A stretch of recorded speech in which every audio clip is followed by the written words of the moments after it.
Mesdames, Messieurs, je suis heureux de vous retrouver dans cette nouvelle émission débat des radios-télévisions Ngoma et Kivu. Bienvenue de partout où vous nous suivez, à la radio ou à la télévision. C'est un plaisir pour nous de vous savoir nombreux en train de nous suivre également en ligne sur Internet. Vous nous suivez sur rtnk.org à travers le monde entier.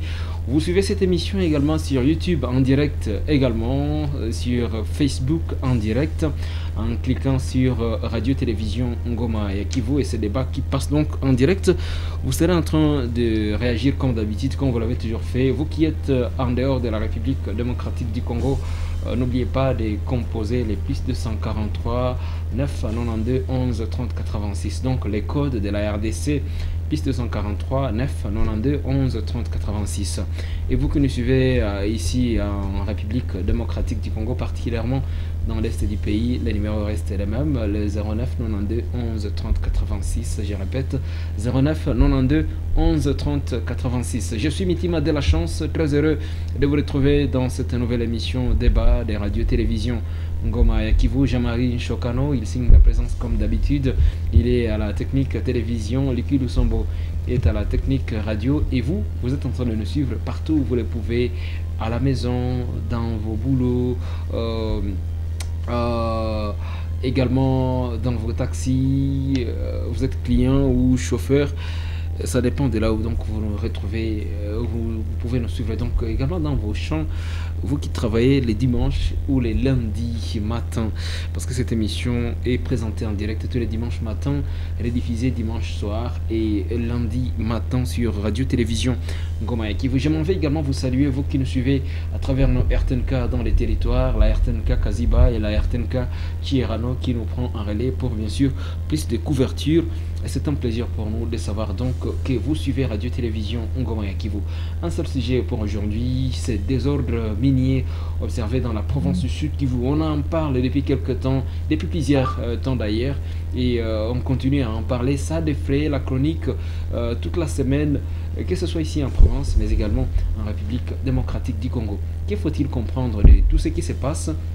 Vous savez très bien, c'est depuis le 20 août dernier que le gouverneur du Sud Kivu a décidé de suspendre les activités de 6 entreprises minières et puis de 6 entreprises chinoises, œuvrant dans les territoires des Mwenga, ici dans la province du Sud Kivu. Et 4 jours plus tard, c'est la ministre nationale des Mines qui n'était pas du tout d'accord avec cette décision du gouverneur et qui a estimé qu'il ne fallait pas que le gouverneur puisse suspendre. Tout ça, on va voir, c'est là dans cette émission débat. Il y a également ce qui fait polémique, c'est cette vidéo qui a été postée sur YouTube du journaliste Alain Foka, présentateur du magazine Archives d'Afrique sur Radio France Internationale, qui était des passages en République démocratique du Congo. Il s'est rendu sur place à Mwenga, où il a fustigé bien sûr ce que font les Chinois sur place. Alors, qu'est-ce qu'il faut comprendre de tout ça? C'est ce qu'on va voir dans cette émission. Ce sera d'ailleurs le seul sujet pour cette émission débat de radio-télévision Ngoma et Kivu. Nous allons même voir qu'est-ce que Alain Foka est allé faire là-bas en images. Ça, on va voir tout à l'heure ce qu'il a réalisé. On va les voir cela. Donc, on va voir cela dans cette émission débat de radio-télévision Ngoma et Kivu. Eh bien, pour comprendre les choses, ou soit essayer d'analyser ensemble, parce qu'il y en a ceux qui se disent bon, c'est parce que ça fait débat aussi cette semaine. Non, le président du Sénat, Modeste Bahati Lukwebo, serait derrière. Il serait derrière des entreprises, une entreprise serait Regal, quelque chose comme ça, avant qu'il y ait un démenti. Ça, on va voir dans cette émission débat. Qu'est-ce qu'il faut comprendre réellement? Vous savez que les mines, ça c'est vraiment un domaine sensible en République démocratique du Congo. Et pour en parler, je suis avec des invités sur ces plateaux. Il y a un téléphone qui sonne déjà, mais les téléphones sont en mode vibreur ou silencieux, c'est plus mieux. Sur ce plateau, j'ai le plaisir de recevoir Maître Eric Alemaza. Il est membre du directoire national du Parti congolais pour les progrès, PCP. Il était avec nous dimanche dernier. Maître Eric, bonjour. Merci, bonjour de la chance pour l'invitation et l'opportunité que vous donnez au PCP de communiquer avec la population Merci, merci d'être avec nous. À vos côtés, Billy Imani, il est analyste politique, il s'est dit indépendant. Bonjour Billy. Bonjour, bon dimanche à tous les téléspectateurs et nos auditeurs aussi, parce que je pense que cette émission est suivie à la radio. Notre voix les a manqués il y a un temps même. Vous avez disparu? Bon, non même pas, j'étais sous d'autres médias. D'accord. Donc merci d'être avec nous, cher Billy Imani. À vos côtés, il y a Patient Katembera, il est le secrétaire exécutif fédéral chargé du processus électoral et coordonnateur provincial adjoint de la cellule de communication de l'Alliance des forces démocratiques du Congo, AFDC Sud Kivu. Bonjour Patient Katembera. Bonjour de la chance, bonjour à tous les co-débatteurs ici présents, bonjour également à toutes les auditrices et auditeurs de la RTNK. Bienvenue. Merci beaucoup, c'est un plaisir pour nous avoir. À vos côtés, Maître Timothée Chirobala, il est le président fédéral du mouvement de solidarité pour les changements. C'est un parti cher à l'honorable Laurent Batoumona. Bonjour Maître Timothée. Bonjour de la chance. Nous disons sincèrement merci de nous avoir invités à ce plateau pour que nous puissions voir tant soit peu comment intégrer la lanterne de la population de Sud-Kivu par rapport à l'actualité actuelle de la province. Et ça fait longtemps que vous n'avez pas été avec nous. Je me rappelle la dernière fois, nous vous avons reçu comme quelqu'un de... Donc c'est vous qui chapeautiez l'AFDCA. À l'époque, on parlait de AFDCA Nenenkulu.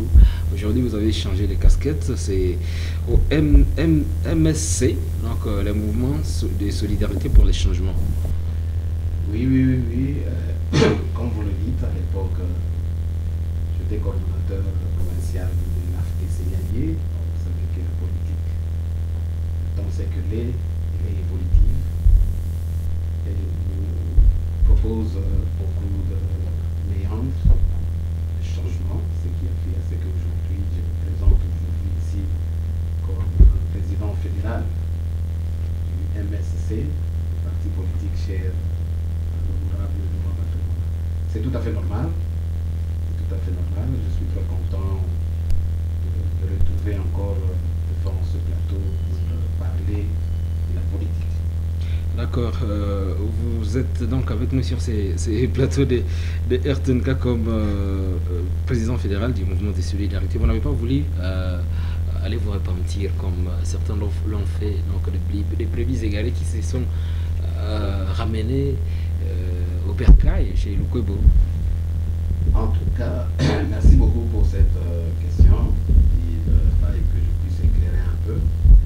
À ma connaissance et toute mon équipe que je dirigeais à l'époque, je n'ai vu personne retourner à l'AFDC allié. Le fait que rien n'a changé par rapport au comportement ou par rapport à ce que nous fustigeons l'autre fois. Et aujourd'hui, bien que nous nous retrouvons dans une même famille politique ou plateforme politique, donc par l'appel du chef de l'État, l'Union sacrée, mais nous ne cesserons jamais de dire qu'il faut que le comportement de certains politiciens change quand même. On ne peut pas vouloir prendre. Et voilà un peu. Donc c'est pour vous dire que personne ne rentrait et tout, c'est avec qui je travaillais. Je ne veux pas discuter sur ça parce que c'est pas les sujets du jour. Merci beaucoup, Maître Timothée. Merci. On va marquer une petite pause du côté technique. On marque une petite pause. Dans quelques secondes, on revient sur ces plateaux pour la suite de cette émission débat. Plutôt, il ne s'agit pas d'une pause. Je vous propose, mesdames, messieurs, de suivre avec nous sur ces plateaux avant que les débats ne commencent. C'est qu'a fait Alain Foka ici dans la province du Sud Kivu lors de son passage, parce que lui il fustige ce que font les Chinois sur place dans les territoires des Mwenga ici au Sud Kivu. Les gouverneurs là fustigés, et puis des habitants au niveau des Mwenga également, parce qu'il y a eu des structures de jeunes, des structures et organisations de la société civile qui sont montées au créneau pour dénoncer cela avant que le gouverneur ne prenne cette décision de suspendre. Mais il y a eu même des accusations comme quoi c'est les gouverneurs qui seraient derrière hier, les gouverneurs qui auraient dit qu'ils n'étaient pas du tout informés. On se pose la question, ils sont passés par quelle porte? Est-ce que ce sont des extraterrestres? Il y aura tant de questions qu'on va se poser dans cette émission. Mais avant de commencer, mesdames et messieurs, je vous propose de suivre ceci.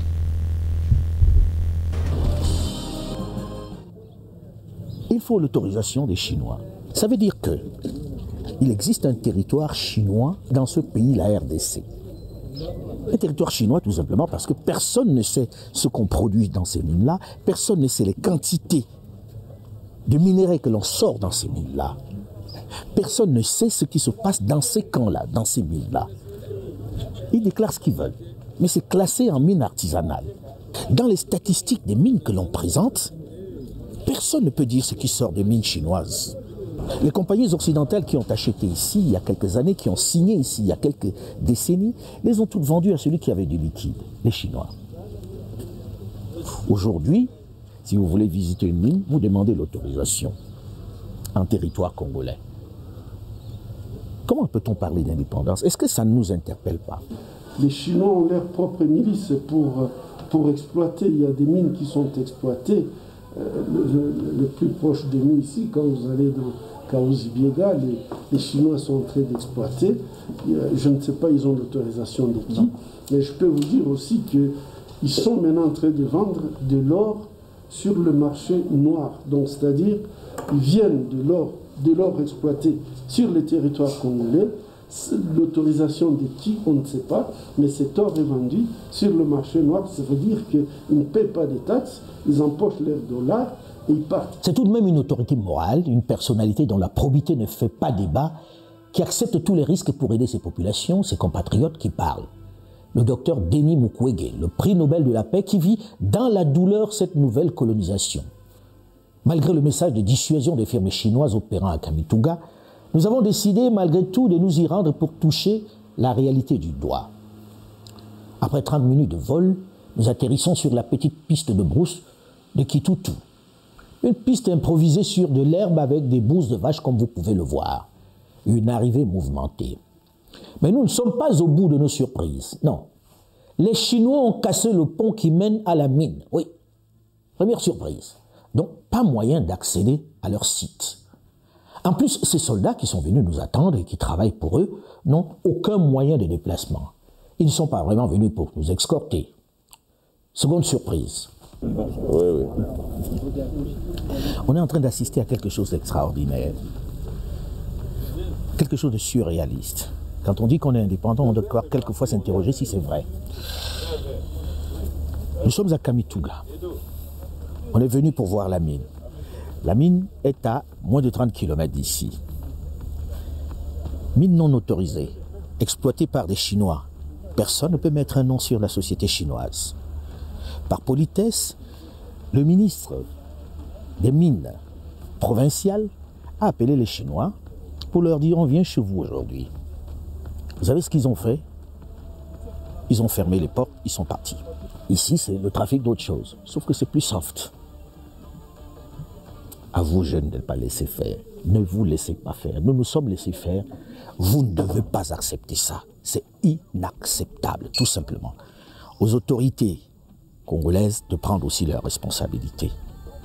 Ça ne peut pas exister. Derrière nous, il y a un ministre des Mines provinciales qui est avec nous sur le tarmac. On ne peut pas bouger. Et ce qu'on nous proposait même, c'était d'emprunter ces motos-là qui sont conduites par qui? Par ceux qui travaillent ici pour eux. Voilà comment on arrive à avoir des ambassadeurs qui sont tués sur ce territoire. C'est clair, nous ne sommes pas désirés dans le coin. Malgré l'importance des membres de la délégation, nous sommes obligés de repartir. Surtout que les soldats qui arrivent de plus en plus nombreux et menaçants, en moto, ne nous inspirent pas vraiment confiance. Non, parce qu'ici, les bandes armées dont on parle toute l'année, qui seraient des bandes tribales, comme on dit, etc., elles sont entretenues par ces miniers-là pour les garder. C'est eux qui gardent les mines. C'est eux qui protègent ces gens-là. Alors je ne sais pas qui est le chef de bande. Je ne sais pas qui approvisionne le chef de bande, parce que c'est lui le vrai patron. On est un peu comme si on était à Medellín ici. Oui, à Medellín. Le siège du trafic de drogue colombien. Il faut s'étonner quand même de la présence active et permanente des soldats des FARDC dans les sites miniers. Une pratique qui viole la réglementation congolaise et même internationale et qui risque à terme de sortir les minerais congolais du marché mondial. Il l'était déjà. Il est revenu parce qu'ils ont corrigé les choses. Enfin, on croyait. Alors, courage, fuyons. Puisque nous ne pouvons pas nous rendre sur le site directement dans les mines, nous choisissons de survoler à très basse altitude le site pour mieux juger la situation. Premier constat, il ne s'agit ni plus ni moins que d'une mine industrielle. C'est tout sauf artisanal ce qu'on voit. On a plutôt affaire à une exploitation semi-industrielle sauvage avec des excavatrices, des chargeuses, des bulldozers, des laveries d'or de dernière génération, des dragues qui raclent le fond des rivières et d'impressionnants camions-bennes. Second constat, jugez par vous-même la couleur de l'eau, l'étendue de la pollution de ce fleuve est lilas. Mesurez par vous-même l'étendue des dégâts sur la nature. C'est sans commentaire. On peut difficilement plus polluer une rivière qui, sachez-le, se jette plus loin dans le grand fleuve Congo. Déjà dans la région, on assiste à des maladies liées aux produits déversés dans ces rivières et fleuves où l'on extrait de l'or par ces firmes. Le mercure notamment, qui sert de solvant sélectif pour l'or. La dangerosité de ce produit n'est plus à démontrer. C'est pourquoi il est interdit pour toute exploitation industrielle en RDC comme dans le monde entier. Moi, j'ai soigné des malades qui étaient victimes des irradiations, des intoxications au mercure dans cette zone. Mercure. Bien sûr. Je crois que Kinshasa avait envoyé des experts de l'UNIKIN pour venir vérifier ces irradiations. Ils ont fait des expertises, mais on n'a jamais fait partir ces gens. Et moi, je me pose vraiment la question, nous, Africains, notre essence d'honneur, notre essence de dignité, où est-ce que ça se trouve?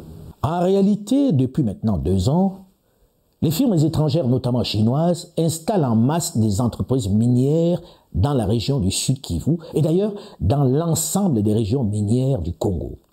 Le Katanga, le Nord Kivu, le Lualaba, l'Ituri et autres. Au départ, la population pensait qu'elles respectaient les procédures légales. C'est progressivement qu'elles ont découvert qu'elles exploitent sans droit minier. Dans la région du Sud Kivu, il s'agit essentiellement d'ORC, de BM, de Régal, toutes chinoises. Pour les pauvres creuseurs qu'ils exploitent, qu'ils utilisent comme des esclaves, leur présence est le fait des autorités. Ils le pensent. Seulement, la technique est simple. Elles se mettent avec une petite coopérative agréée qui ne peut être détenue que par des citoyens de nationalité congolaise. C'est derrière elles que se cachent ces firmes chinoises. Alain, je crois que nous sommes dans une situation très difficile quand on voit comment l'exemple du Congo, aujourd'hui c'est l'absence, je dirais que même on a une absence de l'État. Parce que si un Chinois il vient de la Chine, il vous impose, il vous fait sortir de chez vous, il est en train d'exploiter l'or congolais, il vient, il le vend au marché, il met ses dollars en poche, et puis il part, il ne paye pas de taxes, et d'ailleurs il s'en fout. Je peux vous dire qu'à Chabunda, ils ont même tué. Si la société civile est arrivée jusqu'ici, c'est puisque, en fait, les récalcitrants, ils étaient tout simplement tués dans votre propre pays. Il faut reconnaître que les financements ne viennent que d'autres pays, des Chinois, des Libanais.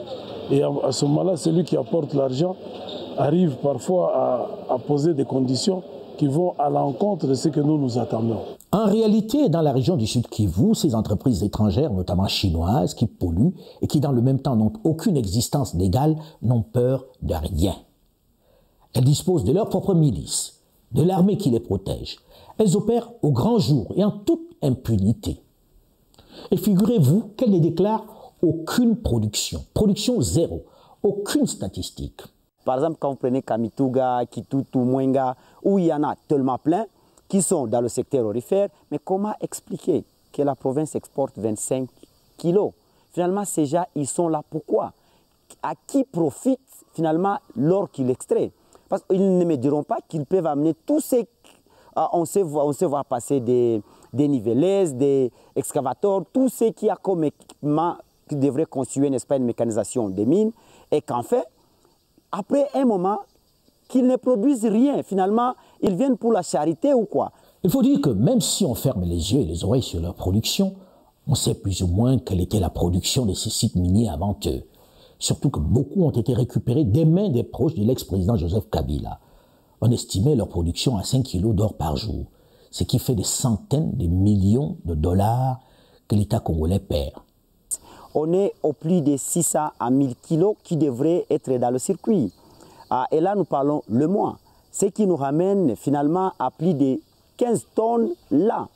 Et ça ferait plusieurs millions de dollars, n'est-ce pas, qui entreraient dans la caisse de l'État. Quand ils viennent vendre leur or ici, en ville, ils ne se cachent pas, ils sont protégés. Lorsque le Premier ministre interdit une activité et que les gens continuent, bon, alors il y a lieu de se poser la question, qui dirige? Comme on dit en RDC, de manière peut-être un peu exagérée, mais il y a une grande part de vérité dans cette assertion, chaque grand dirigeant dans les mines au Congo a son Chinois, son Libanais ou son Indien. Nous avons été conduits par la firme chinoise qui, lui, n'était pas au courant, qui n'était pas au fait de ces magouilles autour de lui et qui était très surpris d'apprendre toutes ces manœuvres, toutes ces accointances, a promis de fermer toutes ces mines chinoises illégales. Il l'a fait. Il a dans le même temps remanié son gouvernement en faisant sauter au passage son ministre des Mines. Le gouverneur fait l'objet en ce moment de pressions fortes qui arrivent de toutes parts. Beaucoup essaient de l'intimider pour que ces mines reprennent en toute illégalité leurs activités. La pression pèse vraiment sur les dirigeants provinciaux qui refusent comme lui d'entrer dans le jeu de la corruption et de la compromission.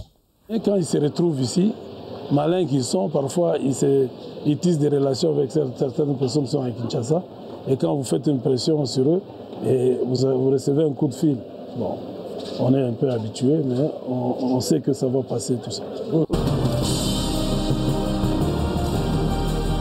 Moussa Kababili dit avoir observé les désordres dans l'exploitation illicite des minéraux dans les territoires de Mwenga, car plusieurs sociétés qui ne sont pas en possession des documents ne cessent d'exploiter les minéraux. Celui-ci regrette que certains policiers et agents de gardiennage soient déployés depuis la soirée du jeudi 2 septembre dans ces sites pour faciliter ces sociétés chinoises dans cette exploitation illicite de minéraux. Par rapport à la réaction de la ministre des Mines appelant son collègue de l'Intérieur de demander au gouverneur de retirer son arrêté, Inonsa Kababili estime que la ministre des Mines devrait se rendre sur terrain pour palper du doigt la réalité avant tout propos. Mais il y a d'autres qui, par exemple, une société que je ne vais pas citer les noms ici, qui nous a montré le permis de recherche et qui vous dit qu'il produit quelque chose.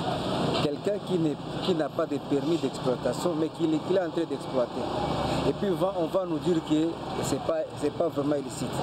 Quand on dit que les ministres nationaux vous disent que ces sociétés ont des documents. Moi, je suis en train d'en rire parce que la ministre est arrivée ici.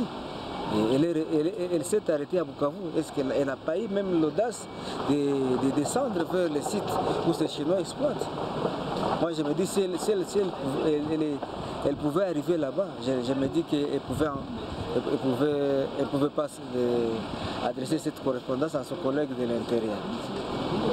Pourquoi toutes ces manœuvres? C'est pour vous dire que ça laisse à désirer. Il y a à boire et à manger. Je ne vais pas vraiment m'étendre sur ces rapports parce que sincèrement ce rapport est destiné au président de l'Assemblée. En rappel, la ministre des Mines Antoinette Samba a demandé dans une correspondance adressée au gouverneur du site Kivu, Teungwabi Djekasi, de rapporter son arrêté suspendant les 6 entreprises chinoises accusées de l'exploitation illicite de minéraux en territoire de Mwenga.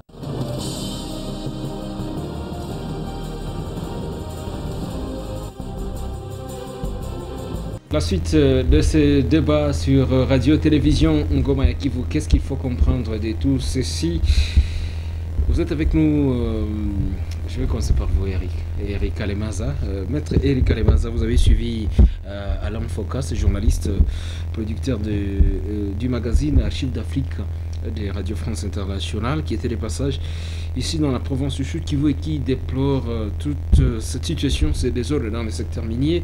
Également ses commentaires de la rédaction dans ses reportages sur les mines en Provence. Réaction s'il vous plaît. Oui, c'est très triste cette tragédie de l'exploitation illégale ainsi que de la fraude minière au site Kivu. une fraude qui a été orchestrée par le gouvernement provincial du Sud Kivu. Comment ça? Puisque désormais, on en sait un peu plus sur tout ce qui se passe comme exploitation illégale et fraude à Mwenga. Les documents sont plus éloquents, même si le gouverneur des provinces avait refusé. Il avait dit qu'il était aussi surpris de voir que les Chinois, les étrangers étaient à Mwenga sans que lui ne le sache. Mais les documents sont éloquents, puisque déjà en date du 10 novembre 2020, le gouverneur des provinces avait écrit une lettre qu'il avait adressée à un groupe chinois qui avait comme objet autorisation de visite ainsi qu'autorisation d'accès aux concessions minières à Mwenga. Une lettre écrite et signée par le gouverneur des provinces lui-même. Donc, vous devez donc comprendre que contrairement au fait que le gouverneur des provinces avait annoncé qu'il ne connaissait pas qu'il y avait des signaux à Mwenga, il faut dire bien au contraire que c'est lui-même qui avait autorisé les Chinois à accéder aux concessions minières à Mwenga dans sa lettre. Et puis, curieusement, quand vous lisez cette lettre du gouverneur des provinces de 2020, où il autorise les Chinois à accéder aux minéraux, aux concessions minières à Mwenga, il fait copie aux autorités qui sont dans la province du Sud Kivu, et nulle part dans cette lettre, il ne fait copie aucunement, ni au ministère national des mines, ni au ministère de l'Intérieur, et puis voyez-vous, il fait copie au FRDC, pour dire, autrement dit, que c'est le gouverneur des provinces du Sud Kivu qui est à l'origine aussi de la militarisation des sites miniers dans la province du Sud Kivu. Ça, c'est selon vous? Non, pas selon moi. Donc, vous savez, dans une lettre administrative, lorsqu'on fait copie au FRDC, ça signifie que le gouverneur demande au FRDC de prendre les dispositions nécessaires pour accompagner les Chinois dans les sites miniers. La copie de la lettre que j'ai ici, signée par le gouverneur Ngwabidje, date du 13 janvier 2021. Il fait copie pour information au vice-gouverneur du Sud Kivu, au ministre provincial des Mines, Énergie et Environnement, à monsieur l'administrateur du territoire de Mwenga et à monsieur le chef de chefferie de Basile. Et c'était une lettre adressée à monsieur Chen Yi, représentant de la société Continent Minerals à Bukavu. Donc oui, c'est ça exactement. Il y a plusieurs lettres. Il y a toute une panoplie de lettres. Vous avez la lettre? Moi, je parle de la lettre du 10 novembre. Oui, je vais vous montrer la lettre. La lettre du 10 novembre 2020. Vous l'avez mémorisée? Oui, j'ai mémorisé la lettre.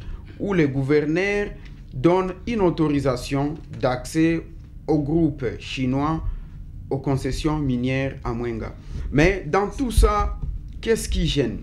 Vous savez, le gouverneur des provinces ainsi que son directeur de cabinet, les ministres des mines et son directeur de cabinet, ce sont les gens qui sont les oreilles et les yeux de l'État, et ils ont pour rôle de pouvoir défendre et protéger l'État ainsi que la province par rapport à tout ce qu'il y a comme contrepartie dans l'exploitation minière. Il devrait en principe s'occuper de ce que nous appelons la responsabilité sociale ou sociétale des entreprises, en exigeant ces entreprises minières de pouvoir respecter les cahiers de charges des populations locales et des populations environnantes, en demandant donc à ces entreprises de pouvoir construire et réaliser des infrastructures en faveur des populations, puisque finalement l'exploitation minière ne laisse que les fissures, ne laisse que des catastrophes naturelles et des dégâts environnementaux et écologiques. Et on suppose qu'avec les cahiers de charges, les gouverneurs des provinces devraient exiger ça pour qu'on puisse remettre les sites dans son état prestin. Mais c'est tout de même curieux de voir que les gens qui sont censés protéger, défendre l'État se retrouvent aujourd'hui en train de comploter avec les Chinois pour qu'il y ait exploitation illégale. Merci beaucoup. Billy Mani, je vous écoute rapidement. Vous avez suivi Eri? Bien. La grande importance maintenant, c'est que tout Congolais a droit de s'exprimer. La liberté des enfants de Dieu, c'est ce qui donne même l'occasion à Eri de dire, de donner même aux auditeurs un mensonge ou aux téléspectateurs. C'est quoi la vérité? Un mensonge. Laissez-moi, je vais vous dire la vérité. Parce que vous avez 3 minutes. Un mensonge nauséabond. C'est là parce qu'il n'a aucun document. Vous-même, vous venez de lire une lettre adressée. Le gouverneur a copié certaines personnes, mais jamais le commandant dont fait allusion, Heri Kalemaza. Et que donc, trouver Heri sur ces chemins-là de maçon, ça ne m'étonne pas.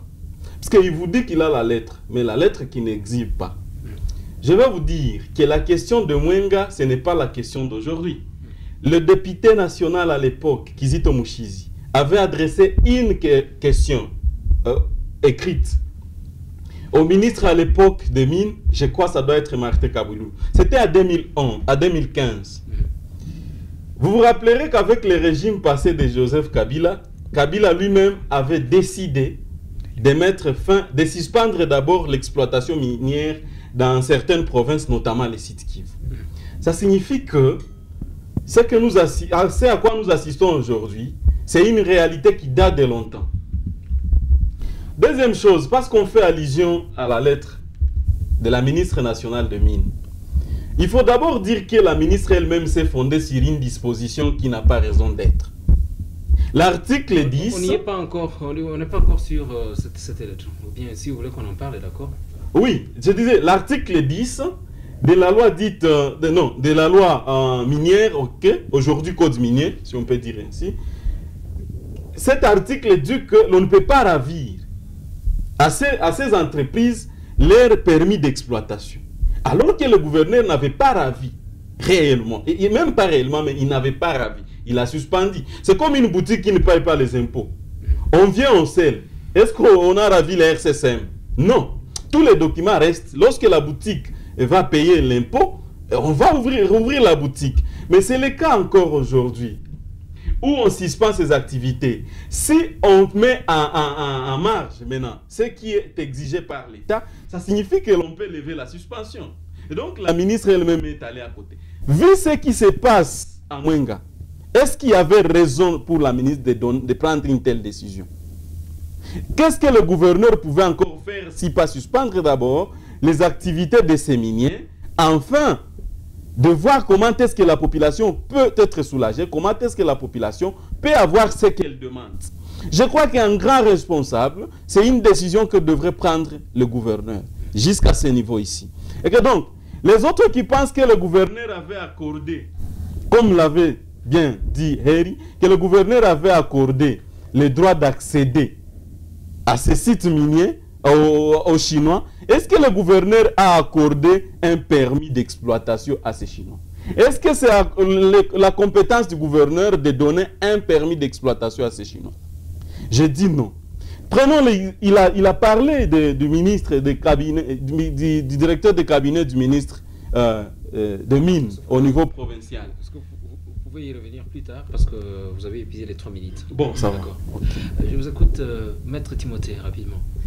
Merci beaucoup, monsieur le journaliste. Vous êtes de ceux qui pensent que la ministre nationale avait raison d'interdire au gouverneur ce qu'il a fait. Donc, de cesser d'interdire à ces entreprises d'œuvrer sur le terrain, c'est ça? Totalement raison, mais ce n'est pas pour dire que nous encourageons le fait qu'il y ait exploitation illicite dans le territoire de Mwenga. J'aimerais ici dire que cette question, elle est d'une portée nationale et internationale. Pour ne pas reprendre tout ce que Maître Heri a dit ici, parce que je sens que c'est une question que nous devons l'aborder pas avec émotion. C'est une question purement, vraiment nationale. Il y a la Chine, il y a la RDC. Il y a la vie de la nation en général et en particulier la vie de la population de Mwenga en particulier. Mais c'est les journalistes, ce qui dérange ici, c'est quoi? Parce que je ne vais pas revenir à tout ce que a dit Maître Heri, que j'ajoute foi. Ce qui dérange, c'est la fuite en avant du gouverneur. Il y a eu clameur publique. Le gouverneur dit qu'il ne reconnaît pas, il ne sait pas qu'il y a certains des Chinois à Mwenga, sous le sud Kivu, en train d'exploiter. Alors, l'honorable, le député national Okito Lutundola, il initie une question orale avec débat contre la ministre des Mines, ministre nationale des Mines.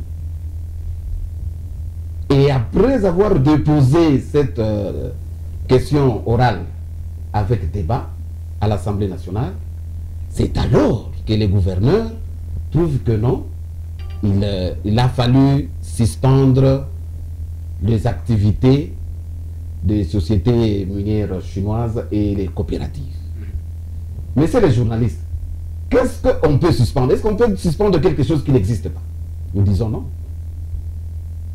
Est-ce que lorsque les gens viennent, pourquoi est-ce qu'on présente les civilités au chef de l'exécutif provincial? C'est pour notamment lui présenter ce qu'on vient faire dans son entité administrative. Dire que le chef de l'exécutif provincial, ne sait rien du tout. les gouverneurs ne savent rien et qu'ils ne savent rien, et que d'un coup il se réveille, il prend une décision hors ses compétences pour suspendre les activités, pendant que, par rapport à cette question orale avec débat du député national Okito Lutundula, cela a incité le ministre, Madame la ministre de Mines, de chercher les éléments à répondre à cette question. C'est ainsi qu'elle a effectué une descente elle-même en province pour y voir clair, parce que la question orale avec débat, ça glisse, hein? Elle est très glissante, ça peut la faire partir du gouvernement. C'est ainsi qu'elle est descendue ici pour récolter les données. En descendant ici, elle repart et le gouverneur lui prend la mesure, parce que la ministre a laissé une équipe ici qui devrait continuer le travail sur terrain pour récolter et avoir un peu clair par rapport à la situation d'exploitation illicite de minerais dans le territoire des Mwenga. Mais pourquoi le gouverneur s'est précipité à suspendre? Je vais vous dire, monsieur le journaliste, c'est juste pour empêcher à ce qu'il y ait ces contrôles-là. C'est pour empêcher aux inspecteurs d'avoir accès aux documents et savoir est-ce que le gouverneur était au courant ou pas. S'il vous plaît, est-ce que vous avez suivi cet arrêté du gouverneur? Il a dit qu'il faut suspendre d'abord en attendant qu'il y ait cette commission qui va faire les contrôles et pour éclairer la situation sur place. Vous êtes vraiment un monsieur intelligent. Il ne faut pas lui prêter des intentions. Vous êtes vraiment un monsieur intelligent. Merci beaucoup. On peut pas animer s'il vous plaît, on ne peut pas animer cette émission sans être intelligent quand même. Oui. Vous avez bien lu donc cet arrêté. Je sens la pertinence de votre question. Je dis ceci. Mais si le gouverneur, il a suspendu quoi? Parce que lui ne savait même pas que les gens existaient à Mwenga, qu'il y avait exploitation illicite de minerais dans le territoire de Mwenga. Vous allez suspendre. Donc vous voulez dire que s'ils ont les documents ou pas, il faut d'abord commencer par suspendre. Puisque la fraude corrompt tout. Maître R, il a dit ici. Il faut arrêter. Merci bien. S'il y a fraude, si ces gens-là n'ont pas de documents, les gouverneurs auraient raison de suspendre, pas seulement suspendre, ils auraient raison de prendre des mesures pour arrêter ces gens-là parce qu'il y a fraude. Merci. Dire qu'il n'y a pas de documents, ils n'ont rien, ils auraient pu les arrêter, puisque le gouverneur quand même a des services de renseignement. Merci, maître. À sa responsabilité, des mesures de sécurité à sa responsabilité. Comment ça fait-il que les choses peuvent lui échapper comme ça? Merci. Lui, il est numéro 1 bien. de la province. Patient Katembera, on vous écoute, vous suivez la situation, vous avez suivi tous les intervenants ici. Il y a la société civile qui organise, je crois, des activités cette semaine. Zozo Sakali, maître Sakali qui devrait être avec nous. Bon, je sais pas, peut-être qu'il sera là d'un moment à l'autre, mais Patient Katembera, qu'est-ce que vous en dites? Et puis il y a eu des accusations comme quoi certaines autorités, y compris même le président actuel du Sénat, Modeste Batilukobo, serait derrière une société chinoise et tout ça. C'est quoi la vérité dans tout ça, selon vous? Bon, en fait, on ne peut pas interdire à tous ceux qui sont animés d'une mauvaise foi d'argumenter tel qu'ils le veulent. Mais l'honnêteté voudrait que lorsqu'un scientifique argumente au sujet, lorsqu'il avance des débats, des arguments dans un débat comme celui-ci, on doit écarter tout sentiment de subjectivité et faire prévaloir la raison, ce qui est rationnel. Je voudrais dire que l'autorité morale de l'AFDCA, l'honorable sénateur professeur Modeste Bahati Lukwebo, n'est ni de près ni de loin impliqué dans ces mafias que nous condamnons tous. D'ailleurs, il a toujours été du côté de la bonne gouvernance. Il ne peut jamais cautionner une pareille gestion, un pareil détournement au détriment de la République démocratique du Congo. Ceux qui disent qu'il serait derrière une société n'ont qu'à nous prouver, parce que nous ne devons pas avoir l'habitude de venir alléguer des faits dont nous ne possédons pas de preuves. Et donc, je voudrais en tout cas demander à l'opinion de ne pas céder à ces mensonges, de ne pas accepter, parce que nous savons que les bourreaux du professeur Modeste Bahati Lukwebo n'ont pas désarmé depuis un temps. Il y en a même qui sont prêts à orchestrer du n'importe quoi contre lui, tout simplement parce qu'ils sont aînés, ils ne veulent pas le voir tranquille, travaillant pour la cause noble de la République démocratique du Congo. Et donc, je dis, nous devons tous comprendre que, vu les soucis qui l'animent, de voir notre pays être développé, aller de l'avant, il ne peut, en tout cas, aucunement pas cautionner des choses pareilles. Par contre, il lutte contre la mégestion, il lutte contre les antivaleurs, et c'est pour ça que l'Union sacrée a un grand travail à faire, parce que l'Union sacrée a, entre autres, cet objectif de lutter contre, de rompre avec les antivaleurs. Ça, c'est vraiment à préciser. L'honorable Modeste Bahati Lukwebo n'est ni de près ni de loin impliqué dans cette exploitation illicite de minerais au site Kivu. Et ceux qui les disent sont ses ennemis, sont des ennemis de la paix, sont des ennemis du développement, et nous devons leur demander de revenir à la raison. Nous leur mettons en garde parce qu'ils n'ont pas de preuves. La situation en général maintenant, parce que vous avez longuement parlé de Bahati Lukwebo. Oui, la situation en général nous amène à dire que... Est-ce que réellement le gouverneur n'était pas au courant, comme il l'affirme? Donc est-ce qu'il n'était pas au courant de ce qui se passe? Je ne suis pas du cabinet du gouverneur, je ne suis non plus son communicateur, mais je sais que le gouverneur a sanctionné toutes les sociétés qui se livrent à l'exploitation illégale de minerais. Cette sanction, la décision qu'il a prise, a été motivée par différentes missions, entre autres une mission effectuée au mois de décembre 2020, la deuxième avait été effectuée en février, et en fait de compte, la troisième et dernière, c'est au mois de juin passé. Au vu du rapport tel que mentionné dans la lettre, dans l'arrêté suspendant les activités de ces sociétés, au vu du rapport ou des différents rapports contenus dans les différentes missions, le gouverneur a été obligé de prendre une décision suspendant ces sociétés qui exploitent illégalement le minerai au détriment du développement de la République démocratique du Congo et de la province de Sud Kivu en particulier. Donc, je pense que c'est de bonne foi, parce que nous ne pouvons pas, comme je l'ai dit, argumenter en dehors des faits qui sont prouvés, en dehors des choses que nous voyons. Ceux qui disent, je sais que Maître Eric Alemaza aujourd'hui, il peut avoir ses arguments pour avoir fait un séjour prolongé à la prison centrale, encore après avoir menti contre le gouverneur des provinces. Je lui concède son avoir attitude. été à la prison centrale de Bukavu, ça fait partie de la vie. Peut-être demain, après demain, vous pouvez vous y J'y ai déjà été aussi, j'y ai fait 12 heures aussi, un jour j'y ai été. Mais je pense que pour avoir été à la prison centrale, on ne doit pas avoir des arguments qui indexent injustement une autorité. Il faut par contre revenir à la raison, parce que Eric Alemaza y a été pour avoir menti encore une fois de plus. Je crois que tous nous avons intérêt à dire la vérité. Si je comprends bien cette lettre du 10 novembre 2020, signé par les gouverneurs Tongwabi. Il y a une copie ici, demande qui concernait la demande de l'autorisation des déplacements et d'accès aux concessions minières. Là, c'était l'accusé des réceptions adressées à monsieur le directeur des projets de Congo Blunt Minerals et SARL à Bukavu, avec copie.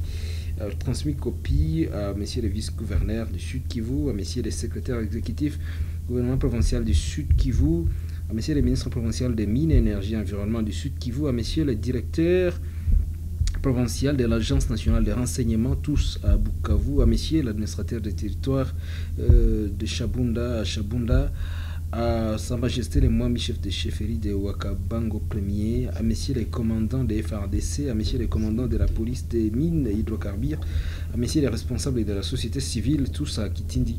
Donc c'était faux. Donc c'est dit faux tout ça et c'est peut-être, bon ça il faut vérifier. Vous avez fini les 3 minutes. C'est ça effectivement, ça il faut vérifier. Oui. Nous ne pouvons pas faire foi aux documents qui circulent sur les réseaux sociaux parce que nous en connaissons qui viennent de partout. Encore qu'à Bukavu, il y a beaucoup de bureaux.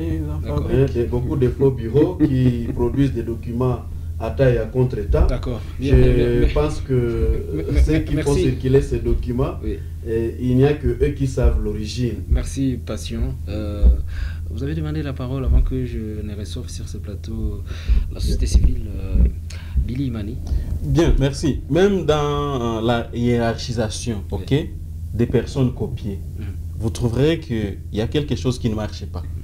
Donc, faire foi à des documents... Qu'est-ce qui ne marchait pas selon vous? Écoutez, faire foi à des documents produits par Harry, ce serait être à côté. Parce que nous connaissons, même ces publications sont connues, et quand il nie même ces numéros, je crois que même la RDC identifiée parmi ces numéros, il ne sera pas nié. Mais il y a ceci. Est-ce que cette lettre, que cette lettre soit la vraie lettre du gouverneur, est-ce que cette lettre demande au commandant de FARDC de sécuriser les Chinois qui sont dans les sites miniers? Quand il est copié, ça veut dire... Il y a ceci. Pourquoi on a copié l'année? Ça signifie qu'il y a des renseignements, ok? Ça signifie qu'il faut sécuriser même les étrangers qui sont sur notre sol. Ça ne suffit pas qu'il faut envoyer les militaires sur un site minier. Non, jamais. Est-ce que le gouverneur peut accorder une telle autorisation? Je crois que les gens qui font des analyses un peu à côté, ils connaissent pourquoi ils le font. Mais bon, on ne peut pas interdire à quelqu'un qui fait l'opposition tout en étant au pouvoir de le faire. Merci bien. Merci pour cette précision. Eri, vous aurez la parole plus tard. J'ai le plaisir de le recevoir sur ce plateau. Maître Zozo Sakali, il est le coordinateur du cadre de concertation de la société civile du Sud Kivu. Il venait de la région de Moloto. Si on peut voir les coordinateurs du cadre de concertation de la société civile du Sud Kivu, Maître Zozo Sakali, qui est avec nous sur ce plateau. Bonjour Maître. Bonjour monsieur Etima de la Chance. Merci d'être avec nous, ça fait longtemps. Ça fait très longtemps vraiment qu'on n'a pas été avec vous dans ce studio. Je remercie et je salue les co-débatteurs avec lesquels nous sommes dans ce studio et surtout les téléspectateurs et auditeurs qui nous suivent à pareil moment, que ce soit en ville comme dans les territoires de la province. Vous suivez de près ce qui se passe, toute l'actualité, tous ces désordres sur les mines dans la province du Sud Kivu. Qu'est-ce qu'en dit la société civile pour le moment? En fait, nous, on organise déjà une matinée d'échange demain dans la grande salle de l'hôtel Mokaouzi. Donc lundi, c'est lundi dans la salle Mokaouzi où nous allons faire, non seulement nous allons faire la restitution, mais nous allons parler de tout ce qui se passe à Mwenga. Parce qu'ici, vous parlez de l'exploitation des mines, mais il n'y a pas que ça. D'ailleurs, ce n'est même pas ça qui fâche la population de Mwenga. Et quand je parle de Mwenga, je vois d'abord la population de la chefferie de Wamuzimu et la population de la chefferie de Luindi, parce que c'est là qu'il y a des problèmes d'exploitation des mines par les Chinois et la militarisation aussi des sites miniers. Mais si vous parlez aussi de l'exploitation des mines, il faut prendre ça de manière holistique. Parce qu'il y a la militarisation des sites miniers, il y a les violations graves des droits de l'homme qui se passent là-bas, il y a des arrestations aujourd'hui sans respect aucun de la chaîne pénale, il y a même la destruction de l'environnement qui se passe là-bas. Et moi, je pense qu'à ce niveau-là, il faut vraiment que nous puissions prendre cette histoire au sérieux. Moi, j'ai toujours dit que Ceux qui viennent vous dire ici que la société civile, c'est une église au milieu du village, elle est neutre, elle n'a pas de position, c'est faux. Nous, comme société civile, nous avons notre penchant, nous avons notre position. Et notre position, c'est du côté de la population, surtout la population la plus démunie, la plus faible. Aujourd'hui, les gens sont arrêtés seulement parce qu'ils ont haussé la voix pour dire ce qui se passe ici est anormal. Je vais vous donner, s'il faut revenir à la chronologie des faits. Ces Chinois sont là depuis le 4 novembre. Vous venez de nous lire ici la lettre, on dit que ce sont les réseaux sociaux, oui, peut-être ça. Mais c'est depuis le 4 novembre. Ça, ce sont les faits. Et contre les faits, les arguments ne valent rien parce que les faits précèdent les droits. Et le 4 novembre 2020, ils étaient déjà là, les Chinois. On ne sait pas sous la bénédiction de qui, mais déjà escortés par nos militaires FARDC, depuis le 4 novembre. Il y a même des photos qui ont même des photos. Dans les réseaux sociaux. Nous sommes allés là-bas pour la première fois, c'était le 7 août 2021. Et pourquoi nous sommes allés là-bas? Ce n'est pas pour aller vérifier l'exploitation des mines, c'est parce qu'il y a eu beaucoup d'arrestations et certains d'entre nous, les défenseurs des droits de l'homme, 3 défenseurs des droits de l'homme et acteurs de la société civile de Wamuzimu, avaient été arrêtés et transférés directement à Nyamunyoni. Et l'un parmi eux transféré à Kinshasa. Et on n'a pas compris qu'est-ce qui se passe. Et le lendemain, le 8, c'est le monsieur Riziki Kipu, le chef de groupement de Banakipu, dans la chefferie de Wamuzimu, qui sera aussi arrêté pour les mêmes faits, pour avoir seulement posé la question, mais jusqu'où ira cette exploitation? On vient, on vous ravit votre champ, on vous ravit votre étang piscicole, et nous savons tous que l'économie de la population de Mwenga repose sur les palmiers à huile. Et si déjà on détruit tout ça, ça signifie qu'on n'a pas besoin de cette population-là. Et c'est déjà un problème. Il y a la destruction de l'environnement qui se passe là-bas. Et tout ça sous l'œil des autorités.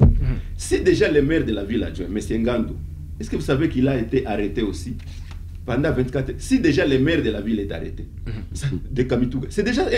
Donc, on sent qu'il y a un problème sérieux.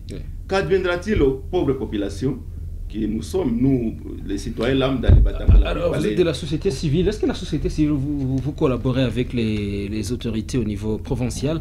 Il y a le ministre provincial des Mines, l'actuel ministre Apollinaire Bolindi, qui est en train de suivre pour le moment l'émission. Et certainement, on aimerait les joindre tout à l'heure en direct de l'émission. Et parce qu'il a beaucoup investigué ce dossier, je crois bien. Et dans d'autres dossiers. La chance, ce que je vous dis ne vient pas des réseaux sociaux. Oui. Moi, je viens sur le terrain. Est-ce que vous avez... J'ai été à Kakemenge, j'ai été à Souboulou, j'ai été à Lugusha, j'ai été à Kitutu, et je vous dis aujourd'hui que Kitutu est en train de devenir le Pékin de l'Afrique. À Kitutu, maintenant, les Chinois sont plus nombreux que les Barega, que les Bashi. Et là, on ne parle plus que la langue chinoise. Ça, c'est déjà un problème. Donc, vous prenez aujourd'hui toute la rivière Kibé. Rivière Zalia et rivière Elila, c'est exploité par les Chinois.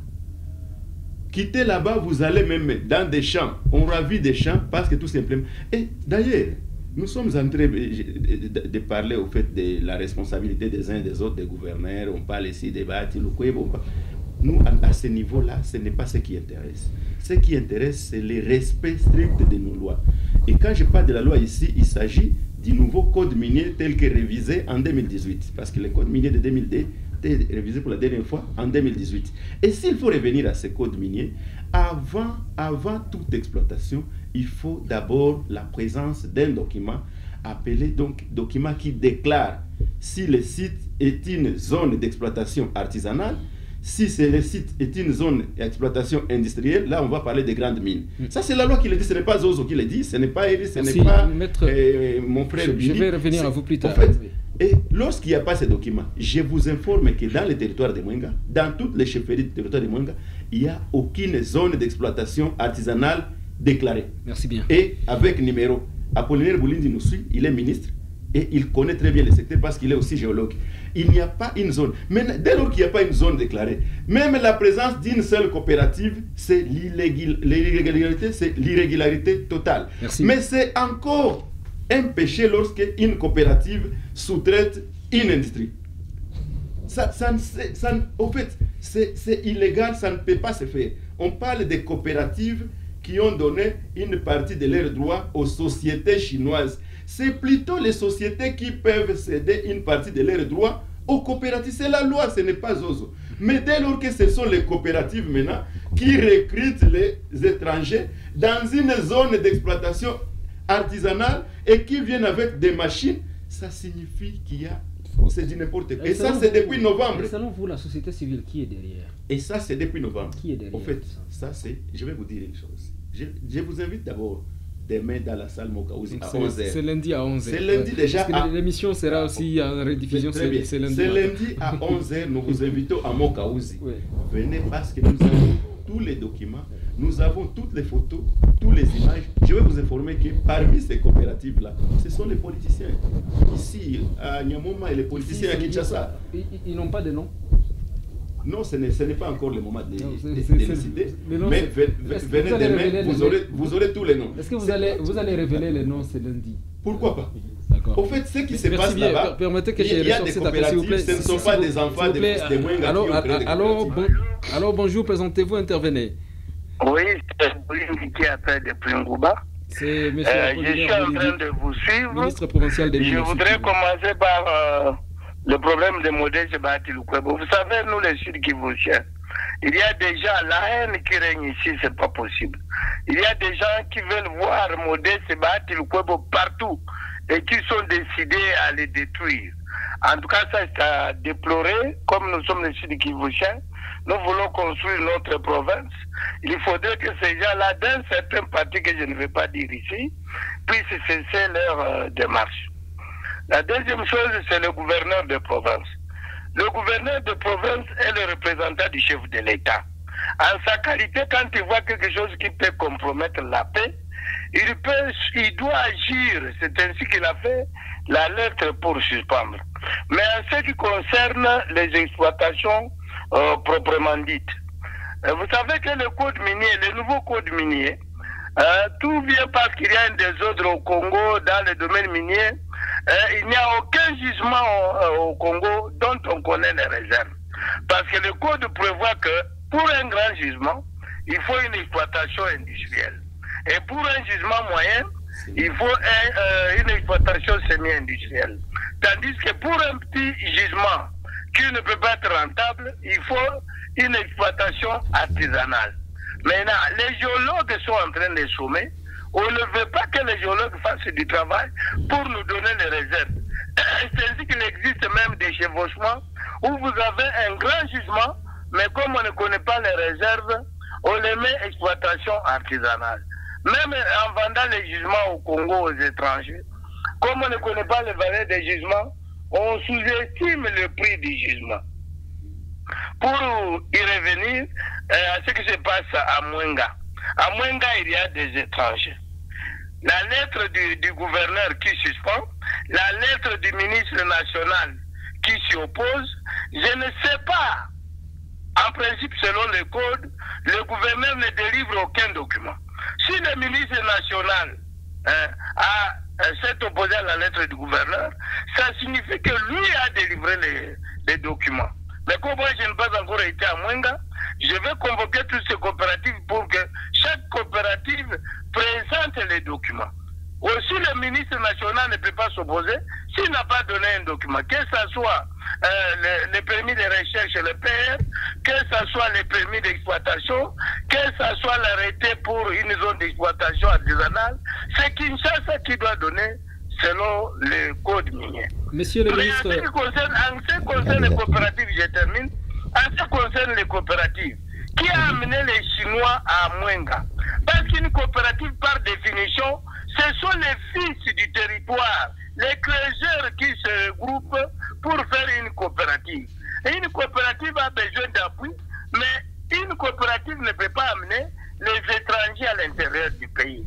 Voilà ce que je voulais donner comme éclaircissement. Une question, monsieur le ministre. C'est certainement que vous êtes nouveau donc dans le gouvernement qui est sorti il y a quelques jours et que c'est un secteur vraiment sensible et qui, comme on le sent, a des conflits entre la province et au niveau national. Alors, comment vous comptez mettre de l'ordre dans ce secteur? Non, l'ordre est défini par le code minier. Hein? L'ordre déjà se trouve dans le code minier. Tout le monde devient maintenant expert dans le code minier. Moi, je vais faire appliquer la loi. Il n'y a que la loi qui peut nous départager. Parce que si vous appliquez le code minier, quels que soient les problèmes, vous êtes protégé par la loi parce que vous avez appliqué une loi du pays. Merci, monsieur le ministre. Vous avez commencé par dire non, on en veut à Bahati Lukwebo, mais ce n'est pas quelqu'un d'ici qui a lancé l'alerte, c'était à Kinshasa, si je me rappelle bien. Non, je sais ce que j'ai dit, parce que beaucoup de gens ici, je ne vais pas citer le parti, mais ils ont juré qu'ils doivent noyer Modeste Bahati Lukwebo. Merci, monsieur le ministre. Je le mets en garde parce qu'à un moment donné, je donnerai le nom et je donnerai le parti. Merci, monsieur le ministre provincial des Mines. Ça, c'est Apollinaire Bolindi, ministre provincial des Mines au Sud Kivu. Et en tout cas, toutes les bonnes chances possibles pour redresser ce secteur. Merci beaucoup pour cet appel. Vous avez fini, Maître Zozo. Non, en fait, on n'a pas fini. Permettez qu'on écoute... Les ministres parlent de l'application stricte de la loi. Ouais. Mais qui va faire appliquer cette loi si ce n'est que les pourvoyeurs de réponses? Mais son prédécesseur, il est trempé dans pas mal de choses. Comme ministre provincial des Mines, vous nous avez demandé de citer le nom, ce n'est pas le moment. Mais au fait, l'erreur c'est quoi? C'est que ceux qui sont censés faire appliquer la loi, ce sont ceux qui au fait sont à la base de l'irréparable à Mwenga.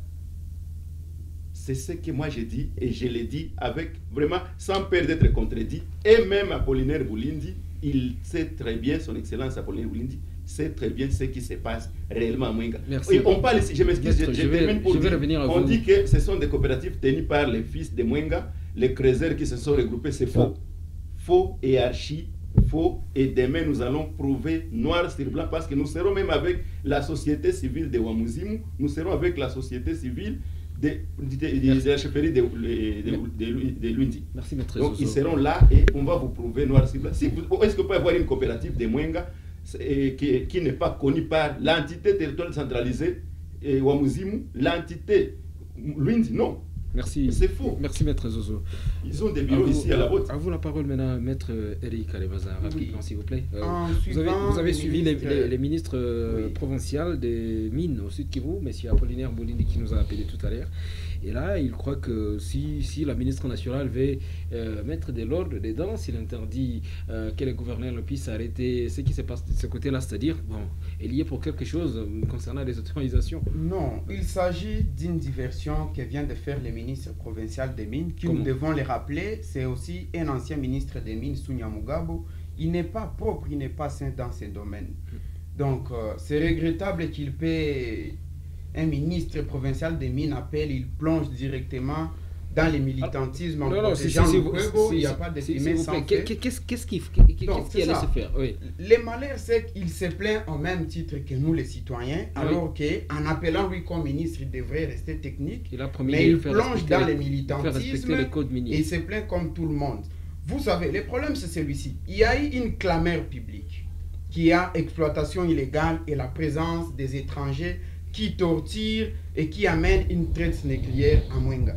Devant la clameur publique, on pose la question au gouverneur. Le gouverneur dit qu'il ne connaît rien, qu'il est aussi surpris de la présence de ces Chinois. Mais quelqu'un qui est surpris, mais comment avait-il donné une lettre d'autorisation d'accès aux concessions minières à une société chinoise et en faisant copie à la 6e personnes copiées qui sont les FRDC. Donc, c'est pour dire que c'est cette négation du gouverneur qui aujourd'hui se retrouve rattrapé la main dans les sacs avec les documents qui dérangent. On ne peut pas dire que les ministres nationaux des Mines, en demandant au gouverneur de rapporter son arrêté, est impliqué, ce qui est très faux. Le problème est celui-ci. Voyez-vous, le ministère national était déjà sur le point, avait déjà envoyé les inspecteurs nationaux en matière de mines au site Kivu. Maintenant, le gouverneur avait pris l'arrêté de suspension à contre-cœur puisque, je l'ai dit en âme et conscience, le gouvernement provincial a une prise, une prise d'intérêts illégaux dans tout ce qui se fait comme fraude minière au site Kivu. Je l'ai dit, je les connais. Quand vous voyez un directeur de cabinet qui est à la fois donc directeur de cabinet du gouverneur, à la fois conseiller des entreprises minières. Donc, d'une manière, d'une part... Selon qui selon Alain Foucault. Ça signifie que... C'est ça exactement. S'il vous plaît, ça c'est selon lui. Et que de façon technique, je voudrais dire les concernés, s'il vous plaît, ceux qui ont été cités se plaignent comme quoi ils sont faussement accusés. Non, c'est ça, je voudrais dire... Il rejette ces propos. Quand on est directeur des cabinets, du gouverneur ou d'un ministre, ça signifie qu'on donne des conseils à l'État pour que les entreprises ne puissent pas profiter des faiblesses de l'administration. Mais une fois qu'on est du côté des entreprises, ça signifie qu'on doit donner aux entreprises des stratégies pour contourner les faiblesses de l'État et profiter des faiblesses de l'administration en vue d'être dans l'illégalité. Mais ce qui est gênant ici, c'est quoi? Il y a un incident international que vient de produire le gouvernement Théon Abidjede par rapport à cette exploitation minière. Aujourd'hui, vous savez que le régime actuel, c'est un régime qui est en très bonne relation avec les États-Unis et l'Union européenne. Mais aujourd'hui, avec cette autorisation des groupes chinois et d'autres groupes non maîtrisés à Mwenga, il s'agit d'une ouverture qu'on donne aux pays de l'axe du mal de pouvoir avoir accès aux matières stratégiques. Et vous comprenez que aujourd'hui, le gouvernement provincial du Sud Kivu est en déphasage avec la vision du chef de l'État. Il est en train de collaborer avec les pays de l'axe du mal, contrairement au président qui voudrait remettre la RDC sur la scène internationale. Et c'est très grave. Billy, on va écouter Billy à vos côtés, rapidement. Bien. Vous savez, lorsque les gens veulent seulement les petits liens de conflit, et c'est comme ça qu'ils s'expriment, il n'y a pas d'autre façon de faire. Quand il vous parle, il vous dit que le gouvernement provincial de Sud Kivu est en train contraire à la vision chef de l'État. Mais messieurs, est-ce que vous vivez dans ce pays? Il vous arrive d'aller prendre les mensonges ailleurs que ce pays et vous revenez avec. Mais est-ce que ces Chinois sont seulement au Sud Kivu? Est-ce que ces Chinois n'ont pas... Est-ce qu'on n'a pas décrié? Ça c'est quelle question? Donc vous voulez dire, bon, ils sont illégalement... Non, même pas. Ce n'est pas ce que je soutiens. Qu'est-ce que vous voulez dire? La province que nous avons actuellement, qui a beaucoup de sites miniers, c'est la province de Lualaba. Vous avez même suivi les ministres provinciaux de Lualaba. C'est qu'il a dit. Et que donc, comme Zozo l'a dit, sous d'autres cieux, comme il a dit, ailleurs, allez en Ituri, vous trouverez des endroits où on ne parle que les Chinois. Les Chinois, c'est loin. Et les gens pensent que ce que nous avons ici, c'est du nouveau chez nous. Le gouverneur, cette situation, ça date de 4 ans. Alors, est-ce que c'est normal? Ce n'est pas normal, c'est pourquoi le gouverneur a suspendu. Oui. Ce n'est pas normal, je vous dis. Parce que les gens utilisent certaines lettres écrites par le gouverneur. Quand on vous autorise d'accéder, est-ce qu'on vous autorise d'exploiter? Quand on vous autorise d'accéder, il ne faut pas alors refuser qu'on n'est pas au courant. Ah, voilà. Ce n'est pas ça. Le gouverneur a menti. Ce n'est pas ça l'essence. Ce n'est pas ça l'essence. Vous avez une lettre où le gouverneur a dit qu'il n'est pas au courant. Écoutez, le gouverneur a suspendu cette activité, sachant réellement que ces gens existent là-bas et ils exploitent illicitement ces sites. Ça signifie qu'il faut les chasser. Même que ce soit avec les permis de recherche. Le permis de recherche est donné par le ministère national. Les Chinois ne peuvent pas entrer dans notre pays sans que le ministère de l'Intérieur, pas de l'Intérieur mais des Affaires étrangères, sans que des jeunes en mer puissent être au courant. Deuxième chose, je vais vous donner le cas de Banro. Banro a commencé à faire des recherches en 2005. Mais la première coulée d'or de Banro, c'est en 2011. C'était sous des recherches. Après, ils ont obtenu les permis d'exploitation. Et donc, c'est dans ce processus-là. Lorsque le gouverneur demande les documents à ces entreprises chinoises, les gens pensent que c'est une blague. Les gens pensent que le gouverneur veut cacher quelque chose. Pourquoi? Mais un gouverneur qui est soucieux des souffrances que traverse sa population, qu'est-ce qu'il peut faire si pas suspendre? Deuxième hypothèse, je parle d'Alain Foucault. La première des choses, il faut dire que, à ce que je sache, les directeurs de cabinet du gouverneur, les directeurs de cabinet du ministre des Mines, tous deux sont des avocats.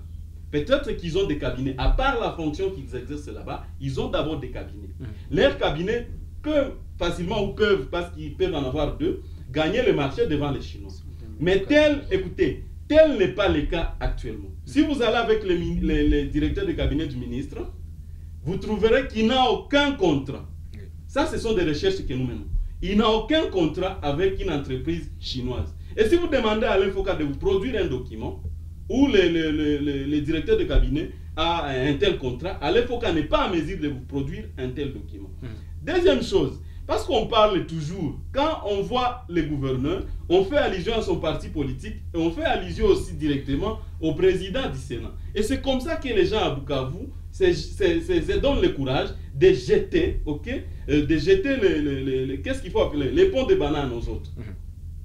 Mais moi je connais, d'après mes recherches, écoutez, je vais vous dire quelque chose. D'après mes recherches, même celui qui est à Kinshasa et celui qui aurait publié ça, mais pas celui qui aurait, mais celui qui avait alors publié ça, dans les réseaux sociaux. Dans les réseaux sociaux. Je vais vous étonner en vous disant que d'après mes recherches chez moi, à Kinshasa, il y a un supermarché nommé Regal. Un supermarché de prix. Allez au boulevard du 30, vous trouverez un supermarché nommé Regal. Maintenant, après les recherches, ce supermarché loge dans une des maisons de Bahati Lukwebo à Kinshasa. Directement, parce que les noms sur ça, on a écrit directement que c'est Bahati Lukwebo qui exploite Regal ici. Mais les gens qui ne vont pas jouer, je vais vous dire la vérité. Et si vous voulez me contredire, vous avez le droit de me contredire, mais faites des recherches, vous trouverez que c'est ça. Et si vous avez vos conflits politiques, c'est entre vous, les partis que vous connaissez. Moi, je ne suis pas dans un quelconque parti politique. Merci bien. Mais je vais vous dire que la réalité est là. Avant d'accorder la parole à Maître Timothée, alors comment expliquer, comment ça va se passer Donc les gouverneurs du Sud Kivu et la ministre nationale des Mines qui ne parlent pas le même langage sur la présence des Chinois et leurs activités sur le terrain? Je pense que le chef de l'État a récupéré lui-même la situation. Et il a dit, il a instruit au Premier ministre, le ministre de Mines, le ministre de la Justice, de voir comment on peut résoudre toutes ces questions sur toute l'étendue de la République démocratique du Congo. Pas seulement mais est-ce que la lettre du ministre, l'article évoqué valait la peine d'être là? Si le gouverneur suspend et la ministre envoie une délégation ici, la délégation est la bienvenue, elle travaille, elle va s'enquérir de toutes les situations. On ne cache absolument rien. Fallait-il maintenant, ceux qui décrivent cela, fallait-il maintenant laisser les Chinois continuer à travailler dans l'illégalité et faire souffrir nos compatriotes qui sont à Mwenga? Je crois que les gens doivent analyser cette situation tout en ayant d'abord un esprit humain. Merci. Parce qu'il y a ceux qui viennent faire des critiques ici en mettant à côté l'esprit humain. Merci. Et c'est désolant. Merci Billy. Avant d'accorder la parole à Patient et Maître Zozo, je vous écoute Maître Timothée rapidement. Merci beaucoup pour la parole nous accordée. Je suis un peu écœuré d'entendre certaines choses ici. Je me demande, on est analyste indépendant, on est politique, on est société civile. Mais lorsque la société civile parle, vous sentez que c'est la société civile. Lorsque le politique parle, vous sentez que c'est le politique, personne ne se cache. Mais lorsqu'on est, soi-disant, analyste indépendant, lorsqu'on parle, on sent des penchants et tout ça, des émotions, c'est vraiment... c'est malheureux. Messieurs les journalistes, lorsqu'on parle de l'implication des hautes autorités de la République dans cette histoire des Mwenga, il faut chercher à vérifier vrai ou faux. Si cette question, le président de la République l'a récupérée et inscrit à l'ordre du jour du Conseil des ministres, ce n'est pas pour rien puisqu'il y a à boire et à manger. C'est ce que je dis ici. L'honorable Okito Lutundula n'a pas fait, il ne fait pas de jeu en émission la question orale avec débat contre la ministre de Mines. C'est pour que et la population de Mwenga, la population du Sud Kivu, la République, toute la République démocratique du Congo et même la Chine elle-même puissent voir clair dans cette situation. Est-ce qu'il y a des Chinois à Mwenga, oui ou non? Est-ce qu'il y a exploitation illicite de mines à Mwenga, oui ou non? Est-ce que le gouverneur a nié qu'il n'était pas au courant qu'il y avait des Chinois à Mwenga, oui ou non? Est-ce qu'aujourd'hui le gouverneur a sorti un arrêté pour suspendre les coopératives et les sociétés chinoises à Mwenga, oui ou non? Je crois que la société civile a bien expliqué ici. Et je loue aussi l'intervention du ministre Dominique, puisque vous avez senti que c'est un ingénieur, un géologue qui vient de nous parler. Malheureusement, seulement il a trempé dans le fanatisme par rapport à son parti politique. Il n'aurait pas pu parler de ça. Mais la question ici est claire. Ouais. Est-ce qu'une coopérative peut parrainer une société? Nous disons, c'est le contraire. Le ministre lui-même l'a dit. Est-ce que le gouverneur, pourquoi il a fait cette fuite en avant, pendant qu'il y a une commission de contrôle, de vérification, puisque de ce qui se passe réellement à Mwenga, dans le site minier de Mwenga, pourquoi ne pas laisser accès libre à tous ces gens-là? Parce qu'il paraît que là-bas, c'est vraiment la Chine. Hein? C'est devenu une portion de terre chinoise.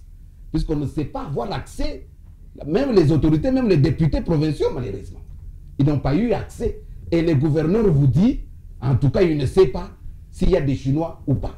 Et des bons matins, il se réveille, il prend une mesure pour contrecarrer. Et vous savez, monsieur le journaliste, c'était après combien de temps de la présence de la ministre nationale de Mines à Bukavu? Dès lors qu'elle est repartie à Kinshasa, le gouverneur prend l'arrêté pour suspendre. Qu'est-ce qui est caché derrière ça? Laissons que la ministre, c'est pour bientôt le 15 septembre, la ministre sera convoquée à l'Assemblée nationale pour qu'elle s'explique. Voilà pourquoi elle a été incitée de descendre sur le terrain pour avoir des éléments et à répondre à la question orale et écrite de l'honorable Didier Okito Lutundula. Mais pourquoi les gouverneurs prennent une mesure comme pour essayer de calmer la population de Mwenga? S'il vous plaît, certainement qu'il y avait déjà des tensions de ce côté-là. Vous êtes à Bukavu et au sud, vous le savez très bien. Donc il fallait que la population puisse continuer comme ça et à rougir, et ça allait aboutir à quoi finalement? Donc, en tout cas, vous êtes très intelligent, encore une fois de plus. C'est pas question, s'il vous plaît, c'est pas question de me dire vous êtes très intelligent. Ça, je suis en train de répondre à une question. Je commence par dire ça, vous n'allez pas m'interdire. J'aime pas des éloges comme ça. Oui, je vous écoute, maître. Vous êtes vraiment intelligent, monsieur le juge. Ah, il a répété.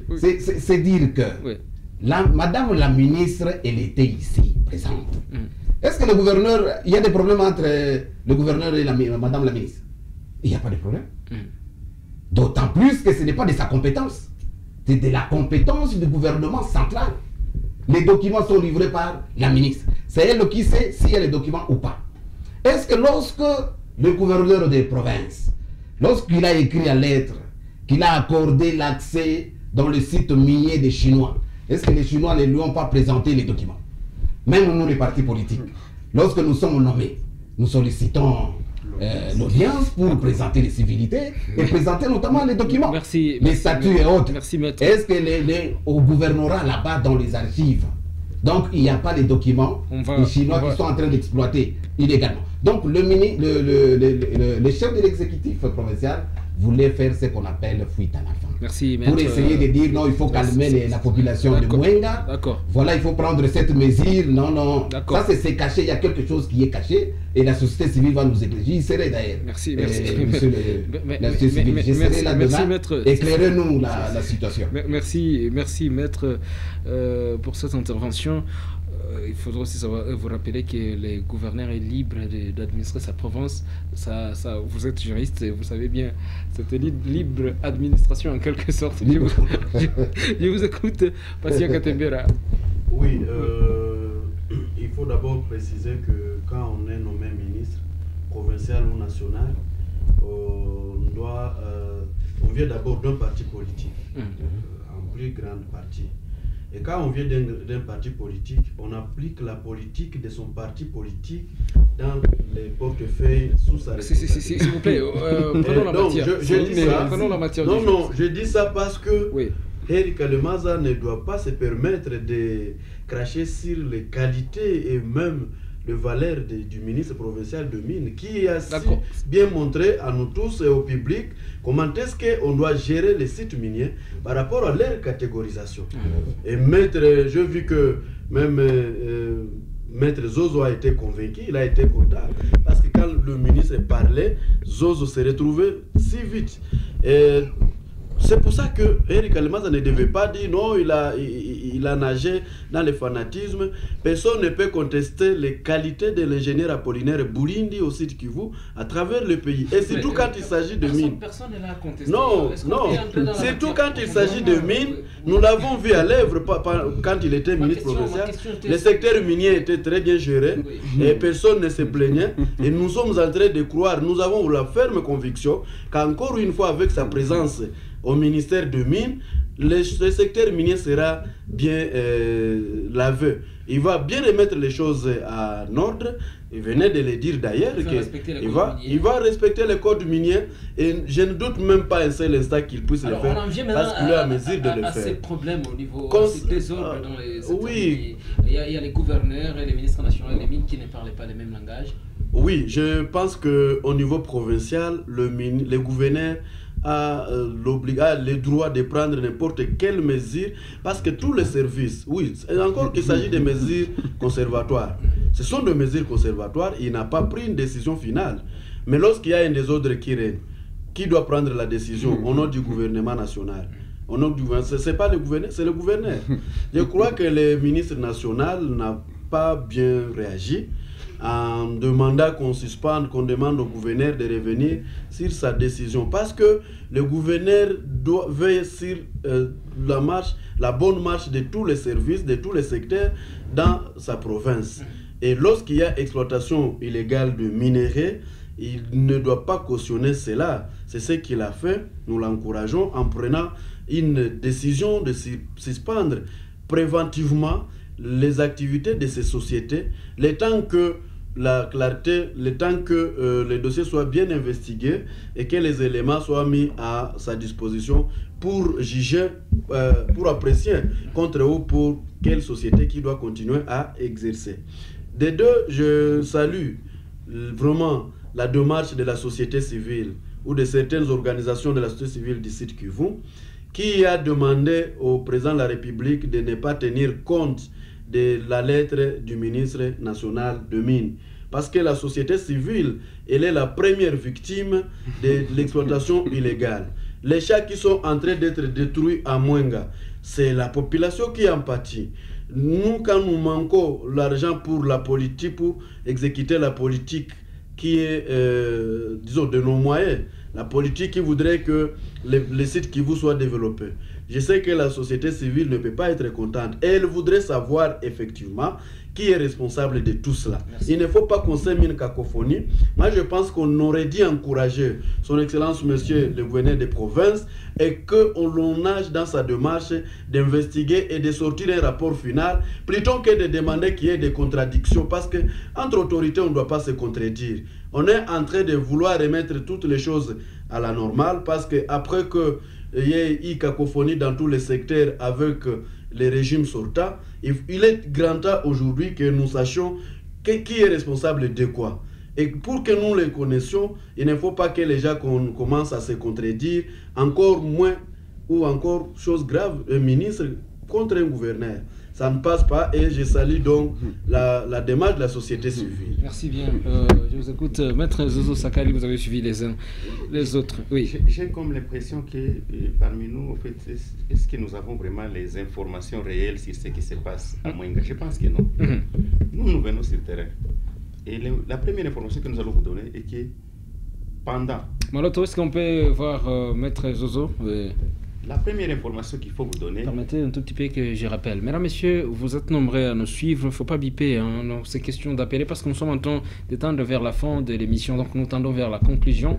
Les numéros, c'est les 09 92 11 30 86. Je répète, 09 92 11 30 86. Pour vous qui nous suivez à la radio, parce qu'à la télévision, le numéro est affiché sur vos petits écrans. Qu'est-ce que vous avez comme question à poser ou différentes interventions à nous dire? Faites-les parce que nous tendons vers la fin de l'émission débat. Il y a trop de bips maintenant. Il ne faut pas biper ces questions, d'appeler ou soit d'envoyer des messages et des messages qui doivent arriver à temps. Je répète les numéros pour vous qui nous suivez à la radio: 09 92 11 30 86, 09 92 11 30 86, 09 92 11 30 86. J'attends vos réactions sur ce numéro-là. Faut pas biper, je rappelle. Il faut juste appeler ou soit faire des messages que vous devez envoyer à temps. Nous sommes à la radio et en direct présentement à la télévision, mais aussi en direct sur les réseaux sociaux, sur Facebook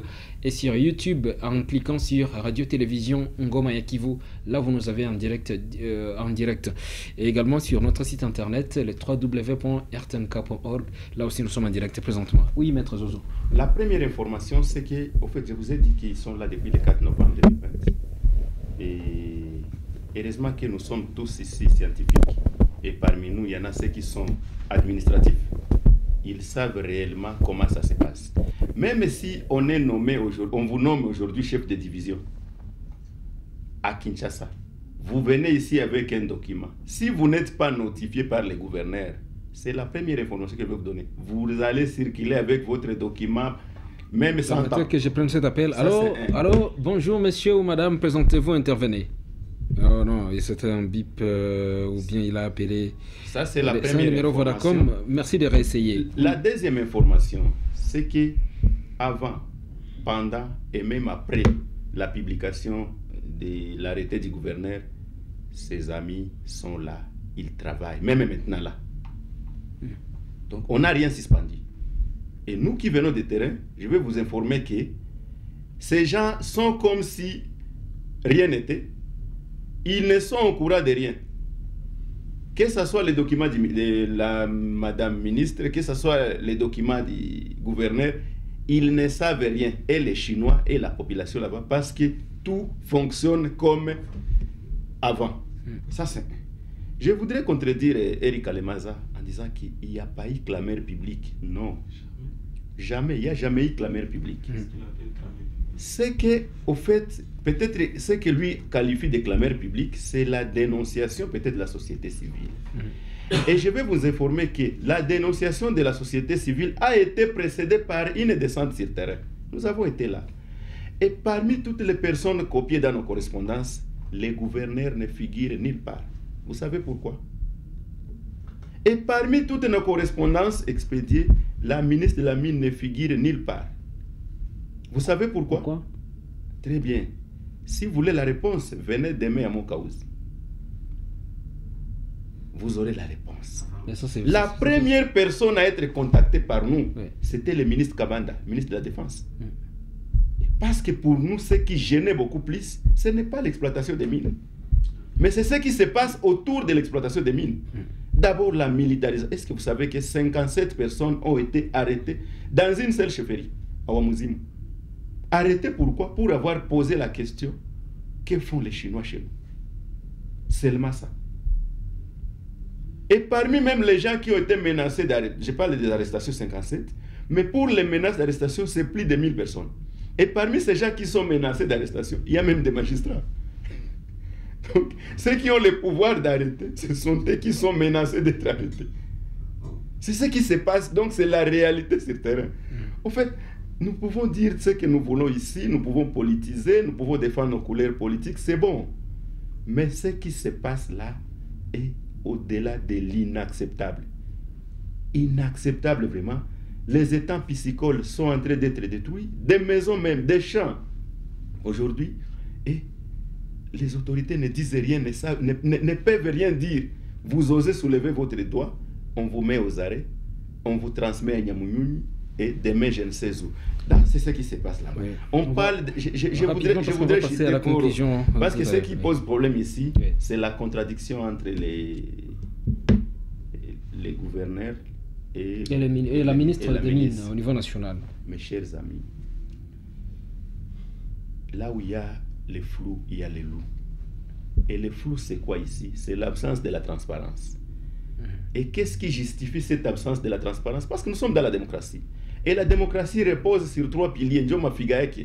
Le premier pilier s'appelle la transparence. Le second pilier, c'est la redevabilité. Et le troisième pilier, c'est la bonne gouvernance. Ici, nous parlons de la transparence, la vérité. La vérité, c'est quoi? C'est qu'on vient de suspendre, c'est ce qu'on nous dit, n'est-ce pas? Qu'on venait de suspendre 6 sociétés chinoises. C'est faux. Elles ne sont pas suspendues. C'est faux. Et c'est 6 sur combien?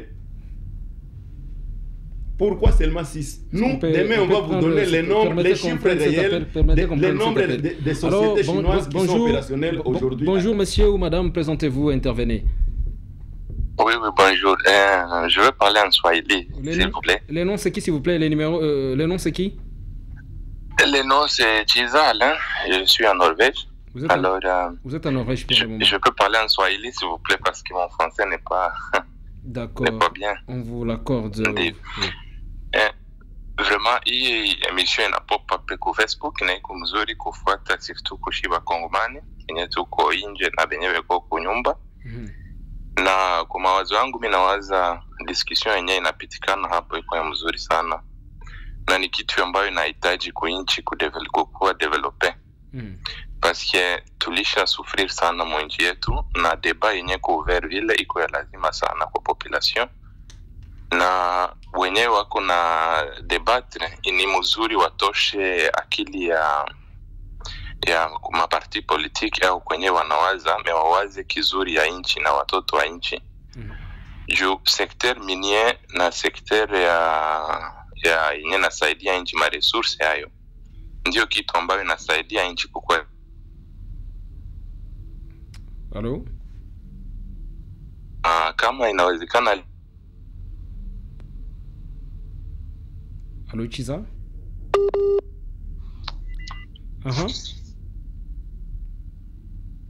Allô, Chiza? Nous l'avons perdu. Donc c'est Chiza qui nous a appelé. Il dit qu'il est en Norvège. En fait, j'étais en train de dire ceci. Rapidement. Et c'est rapidement, vraiment pour chuter. C'est 2 minutes seulement. Suspension de 6 sur combien, on doit nous dire. Mais nous, demain, on va déjà donner les nombres. Et nous allons dire pourquoi c'est 6 sur les restes.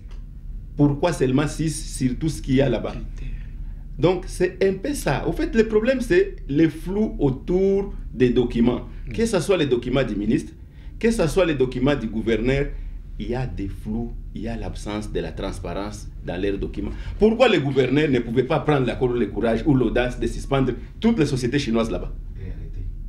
Pourquoi? Pourquoi il ne pouvait pas alors prendre des mesures pour aller, y compris même arrêter tout ce qui se passe là-bas? Mais on produit un document pour la consommation des médias, et là, les travaux continuent, et on attend 5 jours après, c'est le ministre qui contredit, et on dit que c'est le ministre qui bloque. Pourtant, là, on ne connaît rien de ce qui se passe en ce qui concerne les jets là de correspondance. C'est seulement vous des médias. Mais qui tout on ne connaît rien, on sent qu'ils sont là, ils continuent à travailler, après, et même la publication des arrêtés. Donc à ce niveau-là, moi je pense qu'on doit être en mesure de dire la vérité à la population. Nous suspendons 6 sur autant parce que telle société a péché par X, Y, Z. Telle a péché par X, Y, Z. Telle a péché par X, Y, Z. Mais on nous dit avec sa coopérative, une société, s'il vous plaît. Et ça c'est la loi. Et c'est pourquoi je suis en train vraiment de saluer Apollinaire Boulindi, parce qu'au fait, il a dit la vérité. D'accord. La vérité, c'est que la loi interdit... Alors, bonjour, madame ou messieurs, présentez-vous. Éloignez-vous un tout petit peu de votre poste. Éloignez-vous un tout petit peu de votre poste récepteur radio-télévision. Éloignez-vous un peu pour qu'on vous écoute bien. Oui, on vous appelle comment, s'il vous plaît? Je suis Eric, je suis à Bukavu. Oui, Eric. Je voulais juste sur ce sujet-là que vous êtes en train de débattre, parce que c'est inconcevable quelqu'un arriver dans la maison de quelqu'un et il commence à travailler et juste... Allô? Oui, on vous écoute. Allô? On vous écoute, Eric, on vous écoute. Oui. Quelqu'un entre dans ta maison et tu ne connais pas, le gouverneur est inclus dans cette affaire là-bas. Parce que c'est dans ta raison que les Chinois sont entrés. On a suspendu 4 sociétés. Les sociétés sont au nombre de 12 dans le territoire de Manga. Et les autres sociétés là-bas sont en train de travailler jusqu'aujourd'hui. D'accord. Qu'est-ce qu'il faut, selon vous? Quelle piste est la solution?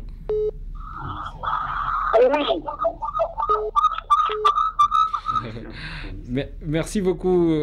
Il s'appelle Christian. Merci beaucoup, cher Christian. Vous étiez en train d'appeler également alors que Christian a appelé. Le numéro se termine avec 85, c'est un numéro RTL. Merci d'appeler. Maître Zozo, Nana a terminé avec vous. Non. En fait, s'il vous plaît, on va passer à la conclusion. Parce qu'on est terminer, la conclusion, c'est que... Non, vous n'avez pas encore conclu. Donc, vous allez conclure plus tard. Soufflez un tout petit peu. Quelle piste des solutions? Conclusion de 2 minutes chacun. Je commence par vous, Maître Eric. Oui, la piste des solutions, c'est que les domaines miniers, c'est un domaine qui est une matière de la compétence commune ou concurrente entre le gouvernement central et les provinces, mais à savoir qu'il y a une prééminence des compétences au gouvernement national. Et le gouvernement provincial ne doit que rester dans le cadre de la perception des taxes ainsi que des redevances minières liées à la province dans le cadre de la libre administration des provinces. Et dans ce cadre, les ministres nationaux de l'intérieur du gouvernement provincial, je pose une question. Quand les étrangers arrivent au site Kivu, il y a une carte que le gouvernement provincial doit leur donner via le ministère national de l'Intérieur, carte de séjour pour étrangers. Est-ce que ces gens... Oui, au niveau provincial, il faut savoir. Oui, au niveau provincial, le ministère provincial de l'Intérieur doit percevoir des redevances ou des taxes sur les séjours des étrangers, que ce soit les humanitaires, les étudiants ou ainsi de suite. Oui. Non, moi je suis sincère, il y a une taxe au ministère provincial de l'Intérieur sur les cartes de séjour des étrangers. Donc ça c'est la première chose. Deuxième chose, la province du Sud Kivu va-t-elle nous dire qu'elle ne perçoit pas les redevances minières sur les sociétés qu'on a suspendues? Alors, si tel est le cas, ça devient trop grave. Je suis en disant que le ministère national des mines avait déjà envoyé une équipe d'avance des inspecteurs miniers pour venir inspecter. Puisque, voyez-vous, lorsque les inspecteurs à mines arrivent et on a déjà suspendu, ça signifie qu'ils ne vont plus tomber sur les traces. Alors que quand les inspecteurs arrivent, à tout moment de la journée, ils doivent pénétrer dans les locaux, contrôler les documents, contrôler les conditions de travail.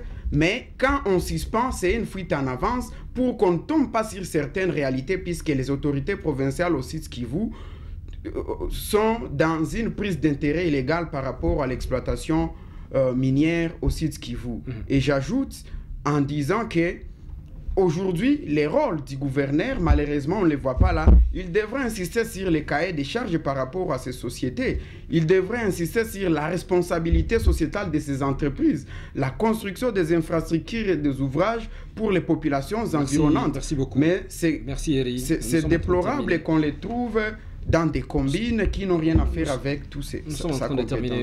Merci beaucoup, cher Eri. À vos côtés, Billy Mani, rapidement, s'il vous plaît. Bien. C'est 2 minutes chacun. Il y a un moment, il fait rire. Un moment. Quand il dit par rapport à la carte de séjour, cette carte est délivrée par quel ministère?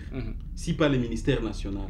C'est le ministère national. C'est comme si vous allez demander au gouverneur d'avoir même un ministère provincial de la défense. Mais il faut spécifier les choses. D'accord. Ça ne se passe pas de cette façon-là. Je vous lis l'article 63 de la loi sur la libre administration de province. Ça signifie qu'est-ce que le gouverneur de province représente le gouvernement central en province. Il assure dans ce cadre la sauvegarde de l'intérêt national, le respect des lois et les règlements de la République, et il veille à la sécurité et à l'ordre public dans la province. Cette mesure valait la peine d'être là. Parce qu'il y a donc les citoyens qui étaient menacés. Ceux qui étaient menacés d'arrestation, ceux qui étaient déjà arrêtés. Qu'est-ce qu'on pouvait faire si pas appeler le gouverneur, alerter par la société civile, certainement aussi, mais pas des clameurs publiques, comme l'a si bien dit Zozo, mais pour défendre cette population. C'est à cause de ça que le gouverneur est là. Mais les gens prêtent de mauvaises intentions, même à certaines personnes. Je vais vous dire que demain ou après-demain, on va dire à Zozo aussi qu'il était là pour faire l'exploitation. Parce que c'est ça, Bukavu. Même dans son profond sommet en train de se reposer, le gouverneur n'a jamais rêvé qu'il peut faire une exploitation illicite là-bas. Et que donc, les documents livrés là-bas, c'est parce que ces Chinois-là doivent d'abord être en ordre avec le ministère des Affaires étrangères, avec la DGM, avoir la carte de séjour, comme vous l'avez bien dit, Eri. Parce que partout au monde, vous n'irez pas dans un autre pays sans avoir cette carte. À un certain moment, même aux joueurs, on leur donne la carte de travail. On considère qu'ils sont des travailleurs de leurs équipes. Mais que donc, Moi, je pense que la meilleure solution, c'est celle que nous tous, d'être ensemble, de nous souder comme un seul homme. Parce que les gens qui reviennent sur ce qu'avait dit Alain Foka, ils ne reviennent pas sur ce qu'Alain Foka a dit concernant le gouvernement. Ces gens-là font toujours semblance comme si Alain Foka n'avait rien dit. Les pressions que subit le gouverneur à cause des corruptions, parce qu'il a suspendu. N'est-ce pas qu'il y a des documents? Le premier communiqué, c'était pour demander à toutes ces entreprises de présenter les documents. S'il y a ces entreprises qui peuvent en avoir mais qui n'ont pas présenté, quel est le sort? Il faut d'abord les suspendre. Mais maintenant, je pense que nous tous, que ce soit la société civile, les autorités, nous devons chanter tous à l'unisson pour trouver une solution palliative par rapport aux revendications de nos concitoyens qui vivent de l'autre côté des Mwenga et les restes. Les restes que nous venons faire ici pour critiquer, ça va, c'est à la liberté accordée à certaines personnes, mais je vous dis que ça n'avance à rien. Merci. Mais les investigations vont donner la réalité pour trouver une solution durable. C'est ce qui est très important et accompagner surtout l'autorité. Permettez à Maître Timothée la conclusion également, s'il vous plaît. Merci beaucoup, messieurs les journalistes. Et merci d'être bref aussi. Les mouvements de solidarité pour le changement, MS en sigle, le parti cher, s'il vous plaît, l'honorable. Ça on a dit au début. Matumona. Oui. A tenu une séance d'activité hier. Oui. Pour donner une conclusion ou sa pensée par rapport à tout ce qui se passe aujourd'hui en province. Oui. Et qu'est-ce qu'elle a dit, s'il vous plaît? Nous courons derrière les temps, s'il vous plaît. Je suis en train de comptabiliser 2 minutes, c'est 3 ou 4. Vous avez 2 minutes. Alors, nous avions dit autour de... lors de notre déclaration politique hier, pas plus tard que hier, tout ce qui se passe là, comme Maître Zozo venait de le dire, aujourd'hui, il y a eu arrêté, ok. Sur le terrain, il y a quoi? Les entreprises fonctionnent, opèrent comme par et plus que même. C'est ainsi que le MSC a dit que c'est du théâtre, c'est du folklore. Tout ce que nous voyons là, arrêté, tout ça, suspension, c'est du théâtre. Et pour clore, le MSC a demandé à ce que tous ces arrêtés-là soient annulés parce que c'est du théâtre. Qu'on laisse la question être traitée au niveau national. Merci. Et surtout que comme pour le président de la République, il a récupéré la situation pour qu'on puisse éclairer. Puisqu'il ne faut pas... Et j'ai suivi le camarade ici à ma gauche dire que les Chinois sont partout. Il ne faut pas comparer les incomparables. Il faut savoir que dans d'autres provinces, c'est quand même un peu maîtrisé. Et il y a la population, qui en profite. Que par contre, ici au sud Kivu, c'est du flou, comme a dit Maître Zozo. Il y a un flou entretenu. S'il vous plaît, Maître Timothée, merci. Je peux atterrir. Oui, je peux atterrir. S'il vous plaît, il y a quelques messages à lire également. Je vais atterrir en disant La parole est à... Je vais atterrir en disant qu'il y a un flou entretenu par l'administration provinciale du Sud Kivu et nous demandons à ce que les gouverneurs s'assument. Autour de lui, il y a tellement... Il est entouré des incompétents qui ne savent pas déceler... Maître Timothée, c'est tout. C'est tout. Merci beaucoup. Patient Katembera, brève conclusion s'il vous plaît. Oui, il faut dire que le domaine minier, le secteur minier est un secteur JT. Parce que c'est un secteur sur lequel reposerait en réalité le développement de tout un pays, de notre pays en l'occurrence. Je pense que quand nous analysons un sujet comme celui-ci, nous devons beaucoup plus faire prévaloir de notre patriotisme et arriver à épingler les points qui font aboutir à la vraie vérité. Et la vraie vérité voudrait nous amener à nous poser la question de qui profite dans ces désordres-là. Hein? Il n'y a personne qui profite. Et s'il y a un désordre, il n'y a que les Chinois, je pense. Il n'y a que les Chinois, qui profitent Hein, il n'y a que les Chinois et nous devons tous nous unir. Selon vous, il n'y a que les Chinois, c'est ça? Oui, c'est ça, effectivement. Ce sont vraiment vos propos. Oui, c'est ça. Ils n'ont pas débarqué de chez eux comme ça. Hein, j'ai dit qu'il n'y a que des Chinois qui profitent, pas c'est un désordre. Selon vous. Un Congolais digne de son nom, de ses rangs même, ne peut pas être content de profiter dans un désordre au détriment du peuple congolais. Selon vous. Alors, la deuxième des choses, oui. Je voudrais en tout cas attirer l'attention de nous tous, comme j'ai eu à le dire. Le professeur Modeste Bahati Lukwebo, président du Sénat, on ne doit pas le voir dans tout. Hein? Les gens qui ont la haine et la jalousie contre ces dignes fils du pays voudraient le déconcentrer pendant qu'il est très absorbé par le travail noble qu'il attend pour la République démocratique du Congo. Merci, la population retiendra une fois pour toutes que ce sont des gens haineux, ce sont des gens qui ont qui sont en train de faire propulser des mensonges grossiers contre l'honorable président du Sénat. Et nous ne les laisserons pas, nous les mettons plutôt en garde. S'il vous plaît, patient, il y a les temps qui filent. Oui, les temps filent, mais nous devons dire la vérité. Il y a une émission. Ceux qui détiennent des preuves n'ont qu'à nous le brandir pour qu'ils mentent de cette façon-là, à telle enseigne que ils veulent déconcentrer, ils veulent détourner la morale de tout le monde. Merci bien. Il y a quelqu'un qui a dit qu'il y a deux régals. Il y a Régal Akin et Régal dans Mwenga. Merci bien. Donc c'était des précisions comme ça, parce que la question c'était de savoir qu'est-ce qu'on retient. Bref conclusion, maître. En tout cas, pour conclure, monsieur Mitima de la Chance, j'ai comme l'impression que mon grand frère Katembera Passia nous a lu avant même la production de notre document. Parce que l'activité de demain consiste à répondre à une seule question. À qui profitent ces désordres? C'est ça l'activité de demain. Et c'est ça même l'intitulé de notre déclaration. J'ai comme l'impression qu'il a lu. Et ce ne sont pas seulement les Chinois, non. En fait, on va répondre demain.